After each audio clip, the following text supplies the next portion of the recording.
Hello, everybody. Welcome back into another sit down with Skriv. We are keeping them coming, of course, getting that content grind going, and we've got a man who's very familiar with the content grind on for today. Of course, Launders going to be joining me here for a bit of a chat. I suppose we'll kick off with a nice early one. I saved it in the preamble, but I like to open, and just find out how you're doing. How's your day going? Yeah, not bad. I had my protein oats. I rolled out of bed at like 7 a.m. I'm on that take grind. You know what I mean? Rise Mm-hmm. and shine early. No, but I didn't go to the gym. I really haven't done anything today. So this is it. This is the first start to the day. Well, there you go. There you go. Yeah. Nice to grab you for it. But yeah, it's really cool to have you on. Obviously, someone that I've followed for a long time. When I first started getting into watching CS and whatnot, you were on the rise, on the come up, doing the interviews and all that kind of good stuff. I think my first foray into your content was the Semphis interview, which is obviously now a little infamous in a way.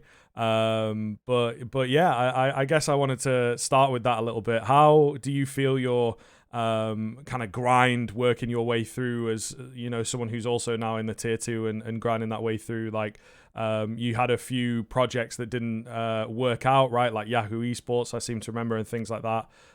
So how did you find those early days of working as a broadcaster?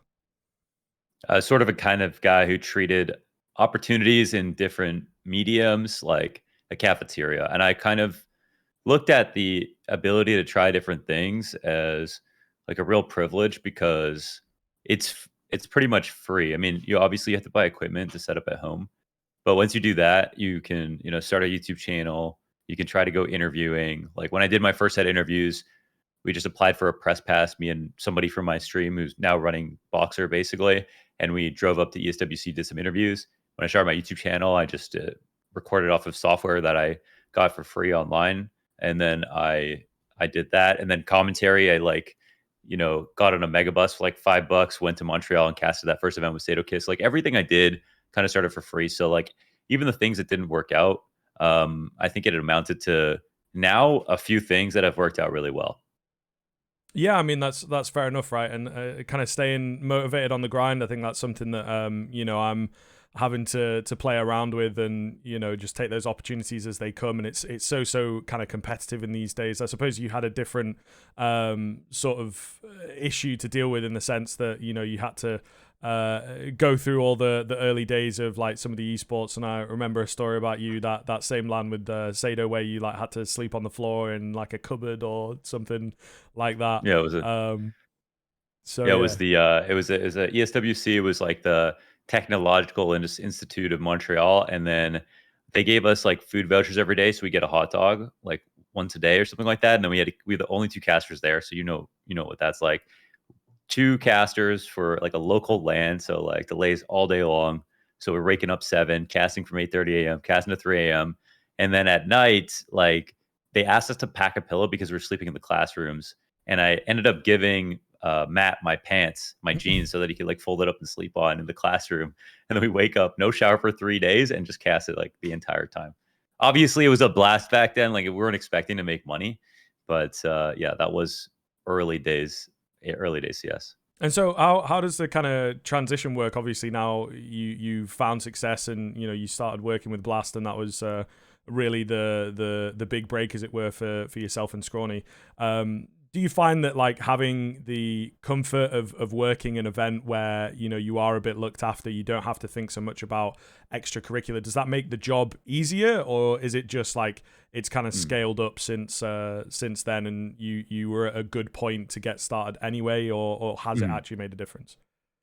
It makes a huge difference for consistency's sake, and I think that like it can be really easy to glorify the good old days where like you had to like work so hard and like unfair hours and really deal with a lot of stuff like really long elongated tech pauses that sometimes matches getting pushed to the next day. Really tough things like that happen all the time, and I think that as a commentator, like ultimately, like that's not what this job is about. The job is about like delivering a really like fun product, which is like you're in a good mood, your co-commenter's in a good mood, you're casting for not too long in the day, your voice sounds fine, and you're just having a good time talking about a game and elevating the experience for people watching. And I think that if the comfort and the convenience and the accommodations come up for like these tournament organizers that invite us to the event, like it really reflects on the broadcast because I think like the prissy part about our job is that, yeah, if we're in a good mood, we're going to cast better. So it really does make a difference to like have us be looked after, or like make sure that we feel safe all the time, or like, have us make sure we know what our schedules are and don't really change them. And those sorts of upgrades, I think, are they could be looked at as like, oh, well, like everything's too easy now. But again, the job is not necessarily like how much can you deal with. It's supposed to be about like how enjoyable can you make the broadcast, and that end product, I think, delivers directly from how well you're treated by companies like Blast, for example. Yeah, for sure. And so, sticking with those same kind of tournaments as well, and working at that higher level, do you find that keeping up with the teams and becoming an expert? Because I think that's one of the big differences between where tier 2 commentators like myself are at and commentators like you guys, right? Where you guys are clearly experts on these teams and have so much knowledge.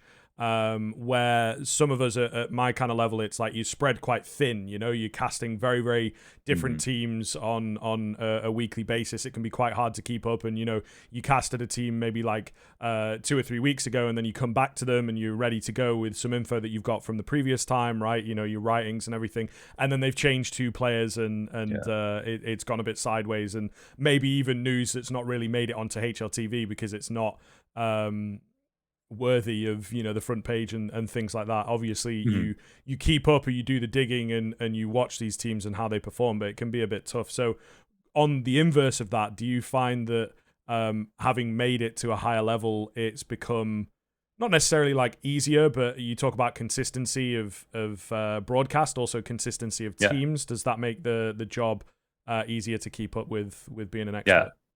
Yeah, 100%. I think it's perfect forecast for what would happen if you moved into like only casting tier 1 games all the time. Is you'd have a lot more, like I could step into any tier 1 match now and tell you 10 stories because I know like every player. I've watched them play multiple times the last week, whereas like you go down to tier 2, there's like roster change every minute, there's like new like an org changes, there's so many stories that are harder to find as well, whereas like there'll be a full feature length article on HLTV if like Twist breaks his pinky, you know what I mean? Like you don't get that in tier 2, and it makes it a lot more difficult. But it's also, there's some envy from my position where we both casted the We Play Academy League, for example, and being able to do events like that is invaluable because some of those players are now in tier 1 or have moved into tier 2, teams like Sprout or whatever it is.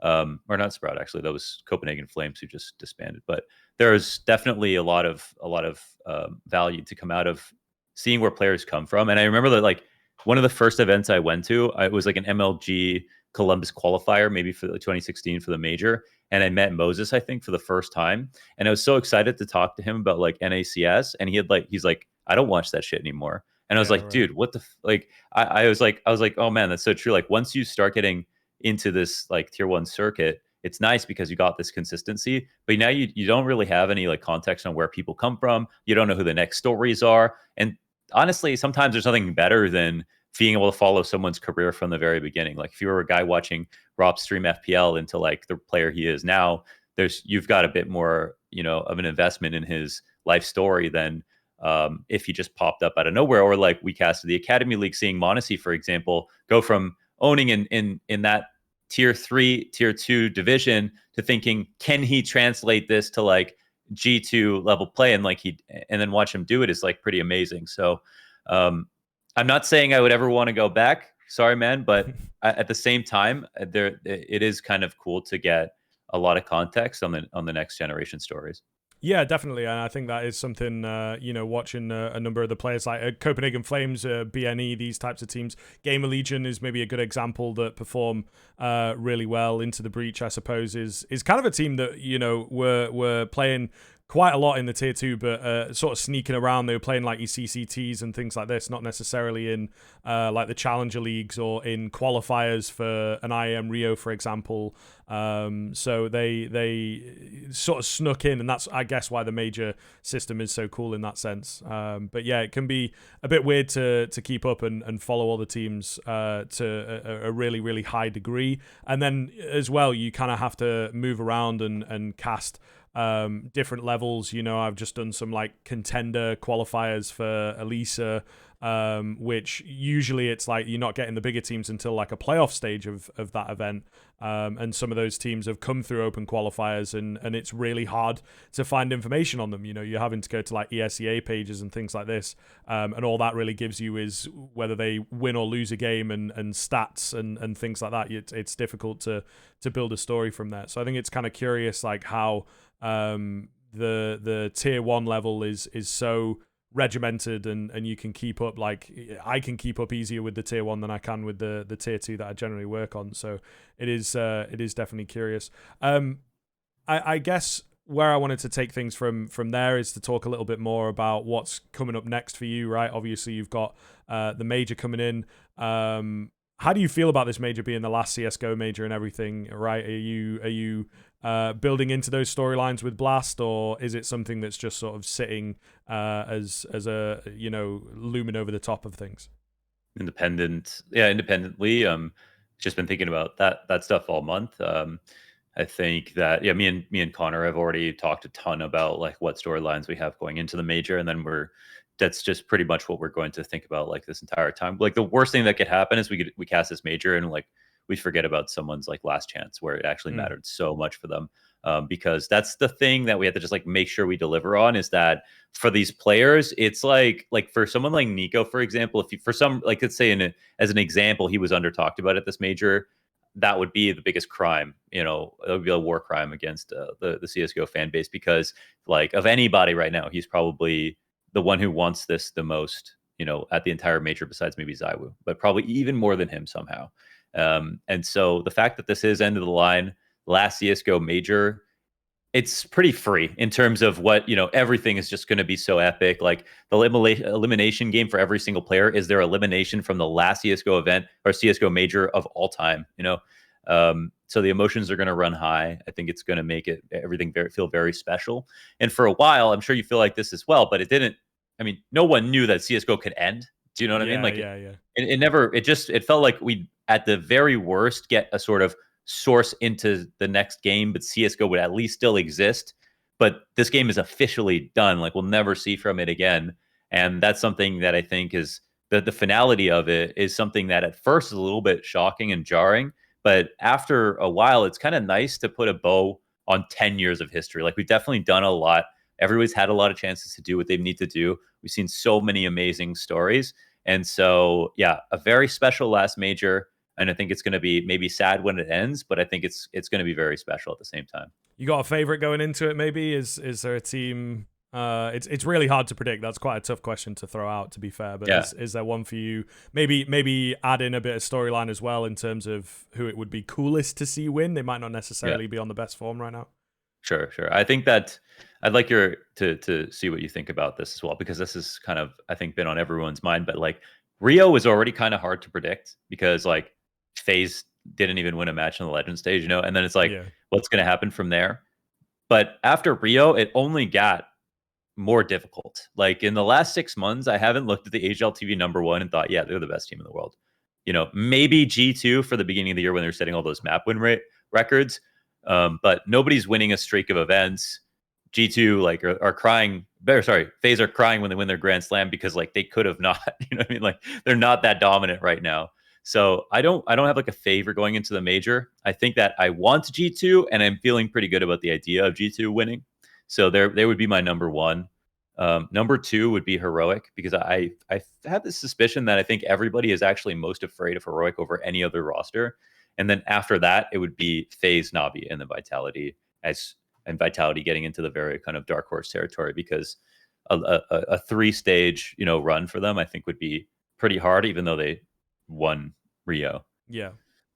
I feel like G2 are maybe, I'm kind of agreeing with you on that front, just because they've had like the highest ceiling this year, it feels like. So when you're going into the biggest tournament of the year and all this, storyline behind it, and so much prestige on this one with it being the last major and everything like that, I think that that's something that they're probably driving towards at this point and really, really focusing on, like say, with the highest ceiling. But Heroic feel like they're not necessarily winning tournaments, but of maybe being the most consistent team of the year, at least in terms of where they're placing. So again, it's kind of like if they can break through the ceiling at the tail end of things, I feel like they have a lot of potential to do that. But I don't know. I think I'm always a big fan of FaZe. So I'd love to see FaZe win, and I think that it would be a fantastic sort of a bow on top of their year and a half. So I feel like FaZe would be a really cool team to take it, to be honest. But we'll see. Again, I don't know that it's as wide open as Rio was in terms of guesswork and whatnot, but I still feel like there is a lot of potential for the teams to pull off a few upsets. And you never really know when you've got a lot of these new teams coming in from the RMRs and everything with Into the Breach and stuff like this, making it through to the Legends stage. You might run into one of them and get knocked off a little bit, and then you come up against maybe a Cloud9 or something like that, and all of a sudden, we're looking down the barrel of having another early exit from a FaZe or possibly a Vitality or something like that, and then the whole bracket just opens up. So yeah, it's true. I mean, we could have actually a quite clear set of winners by the time Legend Stage rolls around, just because of how dense Challengers is right now. So a lot of people could just take each other out into a relatively weaker Legend Stage, and then the teams that have qualified to Legend Stage, like Fnatic Into the Breach, they have a good chance of making it to playoffs. But these are also going to be looked at as prey of the strongest teams to come out of Challengers, like FaZe, for example. So we'll see but there could be a chance where we get a playoff bracket with two real outside, let's say it was Into the Breach and I don't know, I guess Fury actually have made top 8 twice, but let's take another team like Fnatic. Then you might have a playoff bracket that's somewhat easy to predict. You might actually have some consistency there. So we'll see if it's just going to be FaZe again, for example, because there's Navi, who are doing good, but I don't know. Even though MPL is getting better, it's if MPL gets into top 8, is MPL going to just fold in top 8? Is he good enough to? Is he going to be bid at Stockholm in 2021? I don't think so. So I'm feeling less confident about Navi, but more confident about FaZe as two of the older rosters that have won recent majors that have a good chance. Yeah, for sure. So let's talk content. I think it's something that is fairly natural for you. I think you've had a really interesting kind of run with the content. Obviously, that is, if I'm remembering correctly here, kind of where you started off in CS in a sense, was doing the old KZ tutorials and stuff like that. And then in a way you had the interviews and everything that came about for a while. And then sort of a revival over the COVID era of doing demo reviews.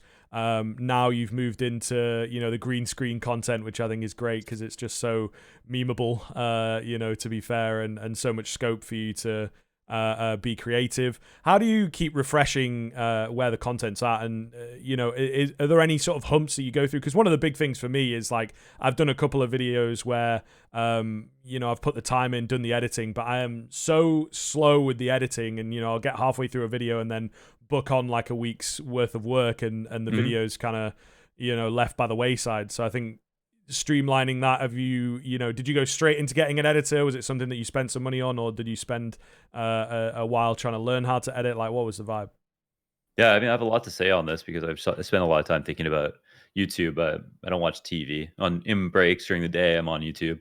I'm constantly looking at what's getting recommended to me. I'm constantly going, oh, not interested. Let's see what else is going on. I watch chess, hiking videos, Counter-Strike videos, all these different things to figure out what's working. And I think what you just said about your issue with uploading is exactly what I spent the most time thinking about to make sure that I could upload a lot. So when I first started doing the demo reviews in 2020, I thought for a while, I just took a break, and then I just thought for a second, what is the format that will allow me to upload as easily as possible? And I said, okay, watch one half of a game, POV demo review, try to be a caster about it so that I can do it in one take. And then at first it was just no editing. And then after it started to create, some views, then I got an editor to to invest in, to edit the content for me. I have someone to make the thumbnails for me as well. And then I just sort of ran that into the ground. Like I felt at some point I was getting kind of repetitive. I felt like there's too much dead air. I felt like it was growing, but at the same time, it wasn't as fun for me anymore. And so again, like if you're not going to upload, then why are you making that content? Like you're not having enough fun. Like it's not worth it to like try so hard to grind out. So I focused on format. I focused on what was fun for me. And I just made sure I spent a lot of time thinking about what's going to work in 6 months, like not like what's super fun to do right now. Why don't pick the piece of content that you're extremely motivated to make right now that's going to take 50 hours to edit. Like think about what you can do sustainably. What can you upload every Monday if you have to? What's the format that you can upload every day if it's fun? And then also another thing is this year I just set new goals. So like now I'm trying to go for 100% watch time. Whereas with my previous set of demo reviews, I was thinking about some of the chess videos I watch, which are chess recaps that are like 30, 40 minutes long. I know people are only watching those for like 5-10 minutes and then going up and washing the dishes. And I was fine uploading that kind of content. But this year I was like, you know what? I want to try to make content that like I'm proud of every second and that I wouldn't like, I feel like people could watch and they would engage a lot with, and there'd be like people who just want to sit down, watch the entire thing. So it's just a new style for me to try. And again, it's just something that I thought about the format a lot. I've seen what's worked in the last few videos. And now I'm just sort of hyper focusing in even more on like specific titles, specific content with like this historical angle, and just making sure to continue to hate on all your favorite players and teams.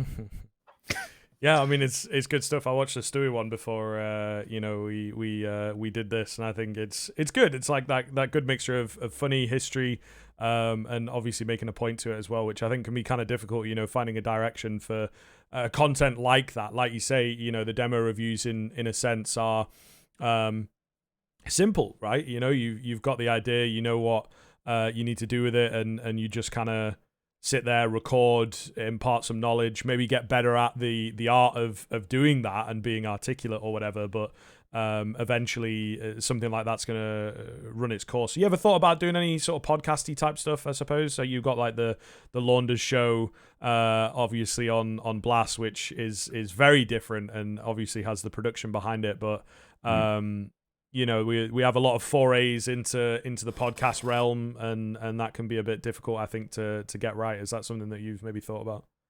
Yeah, I mean, I listen to podcasts. I like being on them. And I watch like pretty much everything in CS related to podcasts. It's just that like I think that like that wouldn't be like my goal right now. Again, 100% watch time. You're not going to get that with a podcast. Super long form content. I've been doing that for so long. I kind of wanted to try something new that's not short necessarily, but like medium length and more editing and stuff like that. So I don't feel like I can add anything if I had brought in a podcast into CS right now, because I think that's actually one thing we do really well. Like we have so many good personalities that all love doing podcasts. And so I just want to contribute something else so that like people are in the circuit of watching all kinds of content, but I don't want a world where everybody's outputting the same content and then there's not enough variety for like one guy to spend the next 2 hours looking for different shows and things to watch in CS. If they're all similar or all podcasts are all an hour long, I think there's too much competition for that, and I think everyone suffers. Yeah, I mean that's kind of fair enough. To be honest, it's definitely something that trying to figure that out myself, and where to go with content, what to do. I mean, maybe something around the tier 2 would be a cool kind of idea, or some power rankings. They seem relatively simple and whatnot. So we'll see, but it's kind of hard out there. I definitely admire how creative you can be with the content and how you keep these ideas coming, and keep the sort of like mini series as well, right? That they have a bit of a running theme to them, which indeed keeps people intrigued. And obviously it's working out for you. You're getting the viewership, you're getting the nominations of course as well. So yeah. Thanks. All right. But yeah, I think that's going to do us, mate. To be honest, I'm pretty happy to leave it there. The 25-minute mark is generally where we aim. A good episode, and thank you very much for coming on. Yeah, thanks for having me.